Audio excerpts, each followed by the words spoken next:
जी बिल्कुल असां हिन वक्त कैंटोनमेंट कराची कैंटोनमेंट जे वार्ड नंबर 5 बज़रटा लाइन में जेका पोलिंग स्टेशन है उनके ॿाहिरां मौजूद आहियूं। हिते जेको आहे वॾी गहमा गहमी आहे। मुख़्तलिफ़ पार्टियुनि जा वोटर ऐं जेके सपोर्टर आहिनि उहे बि हिते मौजूद आहिनि। हिन पोलिंग स्टेशन जे अंदर थोड़ी देर पहिरियां जेको आहे PSP ऐं MQM जे कारकुननि में फडोब थियो है, पर मौके ताईं उनके ख़त्म करायो वियो आहे। पोलिंग स्टेशन के ॿाहिरां जेके लॻल कैंपूं आहिनि उन्हनि कैंपुनि ते असां ॾिसूं पिया त वॾी रश आहे ऐं कैंपुनि ते ख़ासि तौर ते पाकिस्तान पीपल्स पार्टी के कैंपुनि ते वॾी रश असांखे नज़र आई आहे। उन सां गॾोगॾु PTI ऐं MQM जूं जेके कैंपूं आहिनि उन्हनि ते बि असांखे रश नज़र अचे पई। माज़ी में हितां MQM जो वॾो वोट बैंक रहियो आहे, उनखां पोइ हाणे हिते PSP जो बि वोट बैंक आहे।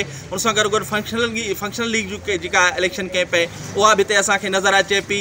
सिक्योरिटी जा इंतज़ाम इंतहाई सख़्त कया विया आहिनि। रेंजर्स ऐं पाक फ़ौज जा जेके जवान आहिनि उहे बि हिते मौजूद आहिनि। पुलिस जा वॾा अटाला जेके आहिनि उहे पिणु हिते मौजूद आहिनि त जीअं का अणवणंदड़ जेका सूरत हाल आहे या जेका अणवणंदड़ को वाक़ियो पेश अचे थो त उन ते कंट्रोल करे सघिजे। जी।